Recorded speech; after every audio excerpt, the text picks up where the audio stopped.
Yeah, good evening sir. Good evening. Sir మీరు trap చేయమన్న నెంబర్కి 5 నిమిషాల ముందు ఒకే ఒక్క కాల్ వచ్చింది సార్. దాన్ని రికార్డ్ చేసి సేవ్ చేసి ఉంచాను సార్. ఎందుకు ఫోన్ తీయలేదు? షూటింగ్లో ఉన్నాం. ఇస్తానండి. ఇస్తాను అంటే సరిపోదు. ఎప్పుడు ఇస్తావు? సారీ, ఇవాళ షూటింగ్ క్యాన్సిల్ చేయలేకపోయాం. రేపు బ్యాంక్ నుంచి డ్రా చేస్తాం. ఏ bank? State Bank of India. ఇల్లు టీ నగర్గా? అవును. డబ్బు తీసుకుని కారులో ఎక్కేటప్పుడు ఫోన్ వస్తుంది. అలాగే. మాట్లాడిన డీల్ మర్చిపోయి పోలీస్ అది ఇదేని యూటర్న్ చేసావో నీ స్టేటస్ ఇమేజ్ అంతా అడ్రస్ లేకుండా పోతుంది. నో అలాంటిదేం జరగదు. తప్పకుండా ఇస్తాం. సార్ 45 సెకండ్సే మాట్లాడారు. సో ఈ కాల్ని ట్రేస్ అవుట్ చేయడం కష్టం సార్. సార్, ఒకటి బ్యాంక్ బయట తీసుకోవాలి, లేదా ఇంటి లోపల తీసుకోవాలి సార్. బ్యాంక్ అయినా ఇల్లైనా ఈ 2 ప్లేసులు వాళ్ళకి సేఫ్టీ కాదు. ఇంటికి వెళ్ళే దారిలోనే వీళ్ళ డబ్బు కొట్టేయాలనేది వాళ్ళ టార్గెట్. అది ఎక్కడనేది మళ్ళీ వాళ్ళు ఫోన్ చేస్తే కానీ మనకు తెలియదు. అసలు వాళ్ళ బ్లాక్మెయిల్ మోటివ్ ఏంటో తెలియట్లేదు సార్. లాస్ట్ 10 సెకండ్స్ రివైండ్ చేసి ప్లే చేయండి. Okay sir. మాట్లాడిన డీల్ మర్చిపోయి పోలీస్ అది ఇదేని యూటర్న్ చేసావో నీ స్టేటస్ ఇమేజ్ అంతా అడ్రస్ లేకుండా పోతుంది.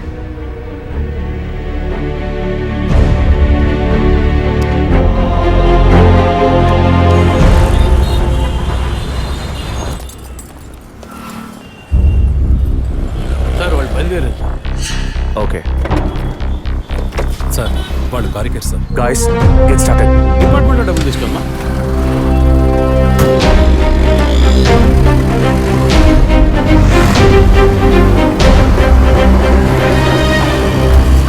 ఆపోయా ఆపు. ఎక్కడ దండం పెట్టాలి అక్కడ పెట్టరు. కొని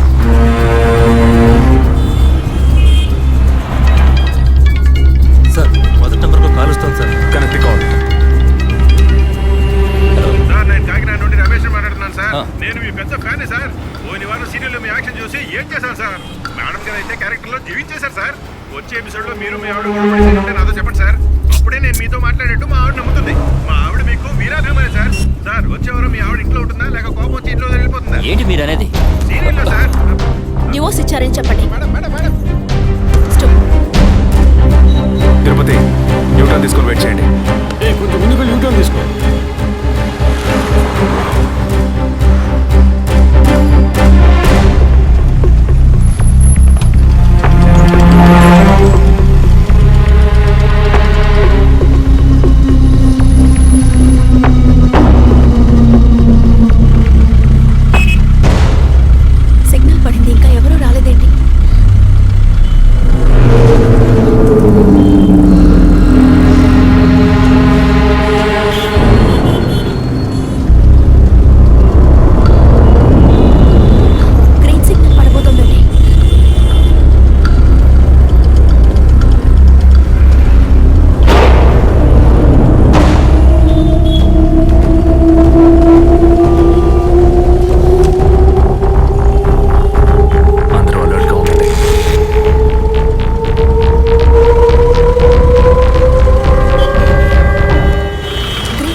అటెంప్ట్ ఫెయిల్ అయింది సార్. లేదు.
ఇప్పుడు ఏం చేద్దాం సార్?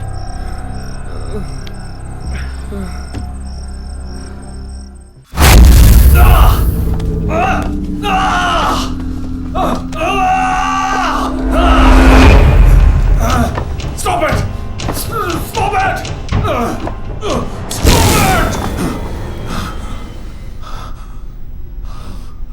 డిపార్ట్మెంట్లో ఒక ఆపరేషన్ అంటే ఎప్పుడు 2 ప్లాన్స్ ఉంటాయి. ఒకటి ప్లాన్ ఏ, ఇంకోటి ప్లాన్ బి. నువ్వు ఇప్పుడు దొరికింది ప్లాన్ బిలో.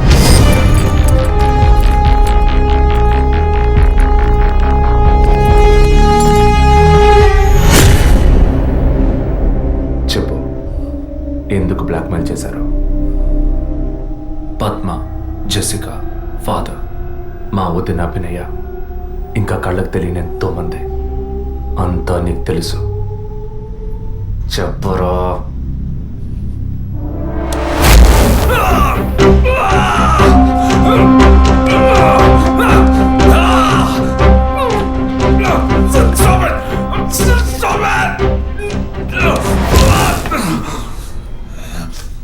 రికార్డ్.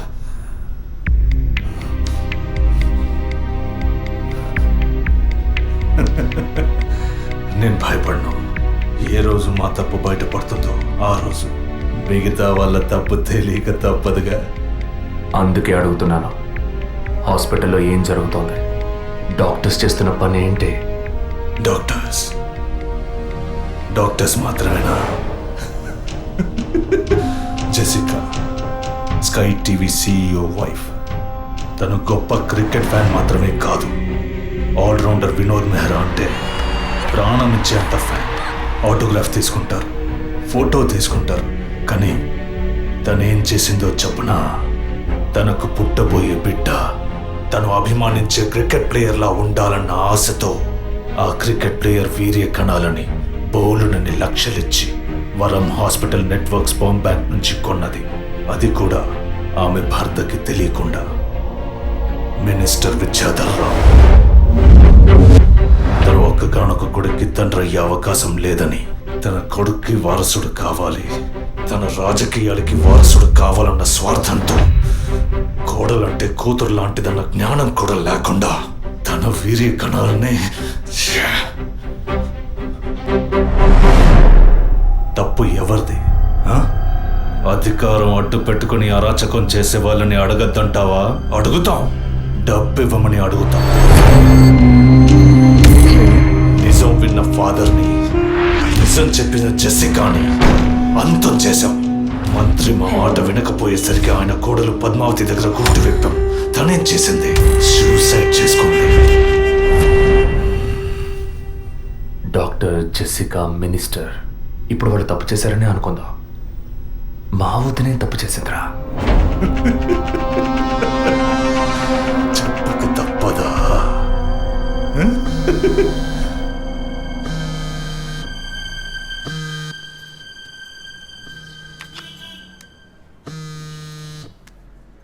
హలో, అభినయ, అవును, ఎవరు?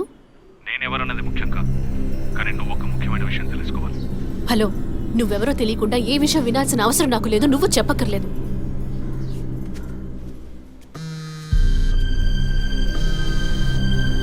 నీకేం కావాలి అసలు? కోపం తెచ్చుకున్నందువల్ల ఏ ఫలితం లేదు. ఇంకో 3 నెలలు సీమంతం, 6 నెలలు ప్రసవం అనే స్థితిలో ఉన్న నువ్వు ఇలా కోప్పడతా ఎలా? ఈ మాత్రానికేనా? నీకు తెలియని నిజం చెప్తున్నాను, విను. నీ కడుపులో పెరిగే బిడ్డకి తల్లివి నువ్వే, కానీ ఖచ్చితంగా నీ భర్త మాత్రం తండ్రి కాడు. డాక్టర్ తులసి, వరం హాస్పిటల్, కృత్రిమ గర్భధారణ. ఈ విషయం నీకు నీ భర్తకి మాత్రమే తెలుసు అనుకుంటున్నావు కదా?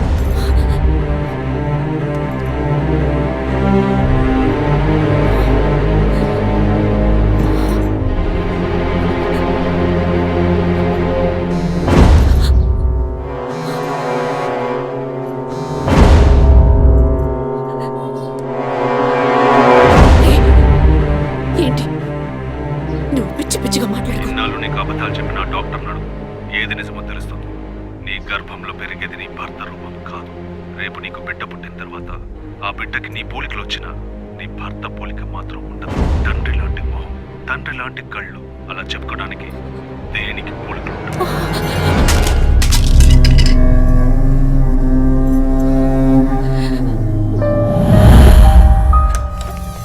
డాక్టర్, ఏమిటి చెప్పమ్మా? నా కడుపులో పెరిగేది మా బిడ్డే కదూ. ఎందుకు డౌట్? నీ బిడ్డే. అది కాదు డాక్టర్, నాకు నా హస్బెండ్కి పుట్టబోయే బిడ్డే కదూ. అడుగుతున్నానుగా, చెప్పండి డాక్టర్ ప్లీజ్. నాకు నా హస్బెండ్కి పుట్టబోయే బిడ్డే కదూ. కాదు, నీ కడుపులో ఉన్నది నీ హస్బెండ్ వీర్యకణాలతో కలిగింది కాదు.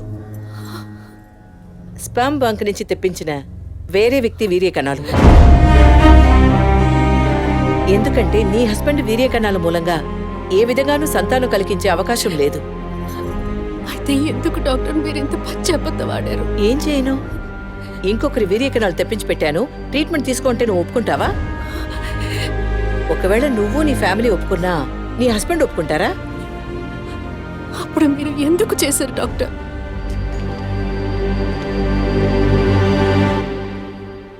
ఇవాళున్న సిచ్యువేషన్లో వివాహం అయ్యి ఏళ్లు గడుస్తున్నా పిల్లలు లేని దంపతుల్ని చూసి ఈ సమాజం ఏమంటుందో నేను వినే మాట్లాడుతున్నాను. అది నువ్వు అనుభవించకూడదనే ఓ అమ్మలా నేను బాధపడ్డాను.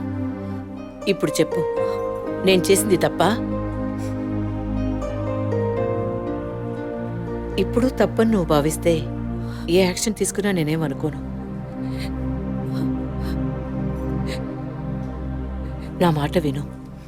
నీకోసమే కాదు, సొసైటీలో నీ భర్త గౌరవం కోసమైనా నువ్వు భరించక తప్పదు.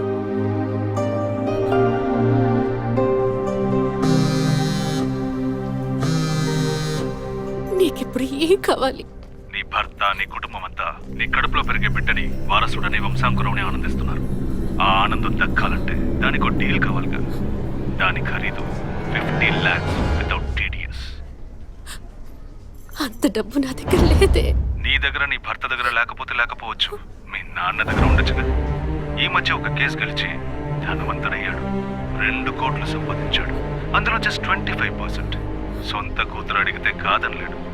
మొగుడికి, పోలీసులకి చెప్పావో, ఒక నెల రోజుల క్రితం టీవీలో, పేపర్లో చూసుంటావు కదా. నిజం చెప్పిన జెసికా, అది విన్న చర్చ్ ఫాదర్ చచ్చిపోయారే. అదే కథ నీకు, నీ మొగుడికి పడుతుంది.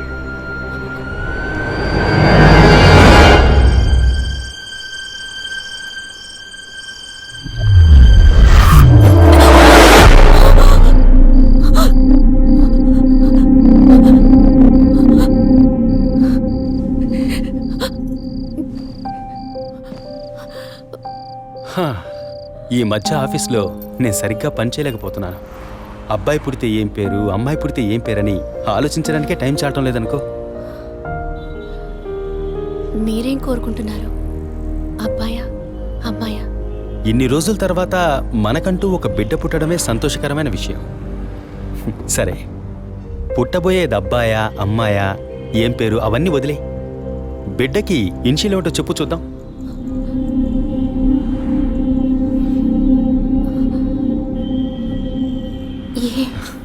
కాదు, S for Arvind, S for Shri Abhinaya. బిడ్డల మీద తండ్రికి మాత్రమే హక్కు ఉందనుకుంటే సరిపోతుందా? అన్ని నొప్పులు భరించి భర్తగా ఆ గుర్తింపు నాకిచ్చిన నీకు ఆ మర్యాద, హక్కు ఉంటుందిగా.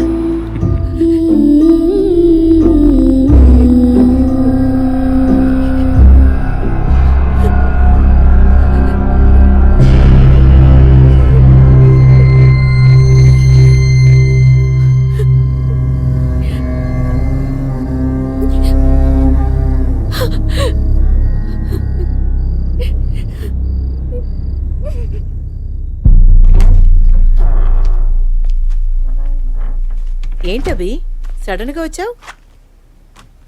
స్కానింగ్ కూడా వచ్చే వారం తీద్దామన్నానుగా. I hope you are completely clear and all right now. నేను ఒకటి అడుగుతా, చేస్తారా డాక్టర్? చెప్పమ్మా, అందుకేగా నేను ఇక్కడ ఉంది. నాకు అబార్షన్ చేయండి డాక్టర్. ఏమిటి నువ్వు అనేది? అవును డాక్టర్, నా కడుపులో పెరిగే పిండాన్ని తీసేయండి. అది నీ బిడ్డ కాదు, ఇది నా బిడ్డ కాదు. నా కడుపులో బిడ్డంటూ ఉంటే అది నా భర్తకి సంబంధించిందే అయి ఉండాలి. ఓ ఆడపిల్లకి అమ్మనే స్థానం ఎంత ముఖ్యమో నువ్వు ఇప్పటికైనా అర్థం చేసుకో. అమ్మ అనిపించుకుంటే సరిపోతుందా? ఆయనకి నేను ద్రోహం చేసినట్టు కాదా? నా హస్బెండ్కి నేను పవిత్రంగా ఉండాలి, అదే ముఖ్యం నాకు. నీకు కొడుకే కాదు, నీ భర్తకి వంశమే లేకుండా పోతుంది. మాట్లాడకండి డాక్టర్. ఎన్నిసార్లు ఎంతమందికి ఇదే చెప్పుంటారు. ఆడదానికి బిడ్డే ముఖ్యమా, భర్త కాదా?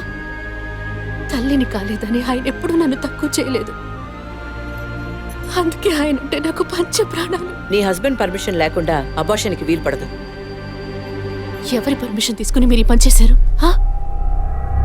వారికి మీరు ఎలా చెప్తారో నాకు అనవసరం. నాకిది ఉండకూడదు. మిమ్మల్ని కాపాడుకోవాలనుకుంటే నేను చెప్పినట్టు చేయండి. ఇన్నేళ్ళు అమ్మని కాలేకపోయినా సహించాను, కానీ ఈ నీచాన్ని సహించలేను. తొలి రాగం చెరిపేను